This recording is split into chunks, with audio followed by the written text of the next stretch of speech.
I've gotten off on a bit of a sidetrack as we're building our theological vocabulary, but a sidetrack I think that's worthwhile. I introduced the term exegesis a couple of days ago, then talked yesterday about what goes into it. Today, I want to illustrate what exegesis actually looks like in practice using a passage from the Bible to try and bring the idea to life. Hello, I'm Stuart Baskin, pastor of First Presbyterian Church of Tyler, Texas, and this is your daily devotional for Friday, September 1st, 2023. I'm going to use a pretty easy passage to test drive the process of exegesis. I say easy because we know when and where it was written and by whom. That's not always so clear throughout the Bible, but it is here. Now, the passage itself is a challenge to people of faith, but interpreting it, exegeting it, is pretty straightforward. In fact, it is a passage often used in introductory Old Testament courses in seminary to familiarize seminarians with the process of exegesis. The passage is from the prophet Amos. It is an oracle the prophet speaks on behalf of God, and he says, I despise your festivals, and I take no delight in your solemn assemblies. Even though you offer me your burnt offerings and grain offerings, I will not accept them. And the offerings of your well-being, of your fatted animals, I will not look upon. Take away from me the noise of your songs. I will not listen to the melody of your harps. But let justice roll down like waters, and righteousness like an ever-flowing stream. Strong language here, vivid. How do we begin? We begin with identifying the prophet and locating him in the history of Israel.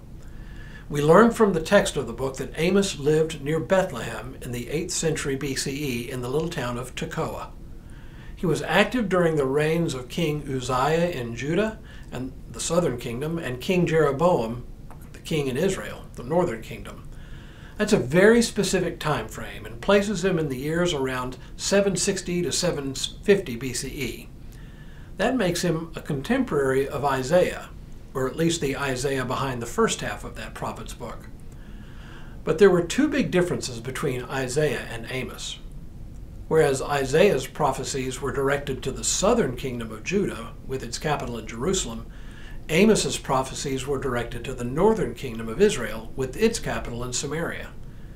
And where Isaiah seems to have been a professional prophet whose prophecies extended and stretched out over a long period of time, Amos was a random person called by God from his regular day job to speak to the political and religious leaders of Israel. And his day job?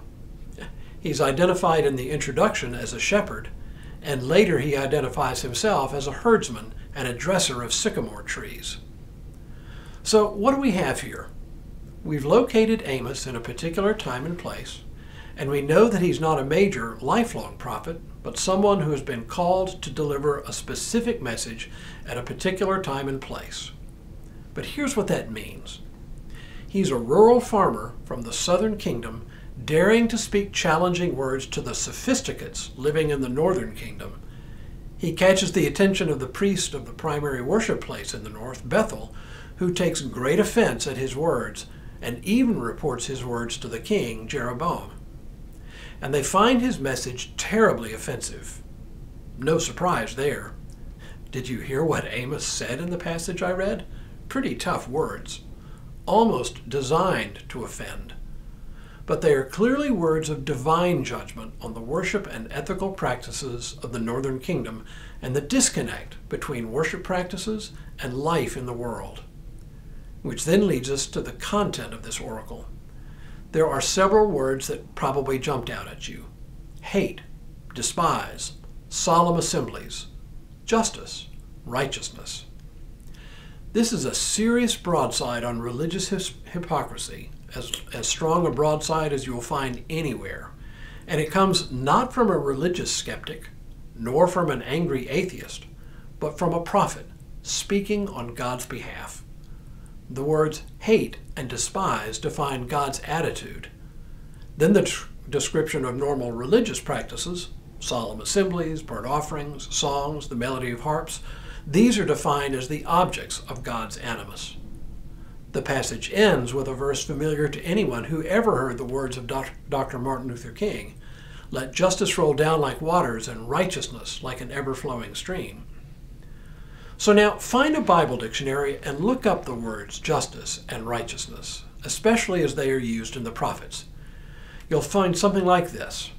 Justice in this context has to do with the right treatment of the poor. Righteousness is defined as the quality of a person who treats the poor with fairness and with equity. Now, we might ask, what's the connection between God's condemnation of worship practices and God's call for justice and righteousness? Turns out, this is the question, and it boils down to this thing. Read the historical books of the Bible as well as the prophetic books, and you'll find a society in Israel in which the powerful made the rules to favor their interests at the direct expense of the poor.